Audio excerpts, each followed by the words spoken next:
গোপালগঞ্জ পৌরসভার ঘুনাপরাস্থ দক্ষিণ Bangla guest house. আমরা গত বছর নভেম্বর মাসের 2 তারিখে একবার এখানে অভিযান করি। অভিযানে আমরা তখন ওইখানে এই গেস্ট হাউসের অসামাজিক কার্যক্রমের একটা তথ্য পাই।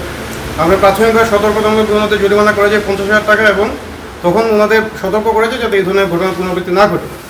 আজকে আমাদের জেলা প্রশাসকের কার্যালয়ের ব্যবসা বাণিজ্য শাখার একটা তদন্তে ভোক্তা অধিকার সংরক্ষণ গোপালগঞ্জের সহকারী পরিচালক উনি এখানে আসেন। আসার পর উনি আমাকে জানান যে এখানে অসামাজিক কার্যক্রম চলমান এখনও রয়েছে, এবং উনি এটা মানে হাতে নাতে এখানে কয়েকজনকে এখানে পেয়েছেন।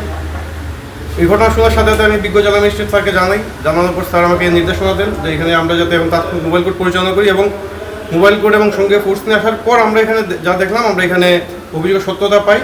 এই প্রেক্ষিতে আমরা মোবাইল কোর্ট পরিচালনার মাধ্যমে 9 জনকে সর্বমোট 2 লক্ষ টাকা জরিমানা করেছি, যারা এখানে গেস্ট হিসেবে ছিলেন, এবং ওনাদের প্রত্যেককে আমরা অসামাজিক কাজে লিপ্ত অবস্থায় এই জায়গা থেকে উদ্ধার করি। এবং একটা রুম থেকে আমরা তালা ভেঙে, বিষয়টা এমন ছিল যে রুমের তালা বাইরে থেকে তালা আটকে ভিতরে গেস্ট আছে, ওই রুম থেকে আমরা একজনকে উদ্ধার করি। উদ্ধার করে পরবর্তীতে আমরা ওনাদেরকে মোবাইল কোর্টের মাধ্যমে দণ্ডবিধি 1860-এর 292 এবং 94 ধারায় ওনাদের বিভিন্ন আইনে জরিমানা করি। পাশাপাশি এই হোটেলের ম্যানেজার এবং একজন স্টাফকে আমরা ম্যানেজারকে বাংলা হোটেল রেস্তোরাঁ আইন 2014 মোতাবেক 1 মাসের বিনাশ্রম কারাদণ্ড প্রদান করা হয়েছে, এবং একজন স্টাফ যে ছিল সে সরকারি কাজে অসহযোগিতা করায়, সে আইনগতভাবে বাধ্য ছিল, তাও সে অসহযোগিতা করায়, তাকে আমরা দণ্ডবিধি 1860-187 ধারা মোতাবেক 7 দিনের বিনাশ্রম কারাদণ্ড প্রদান করেছি।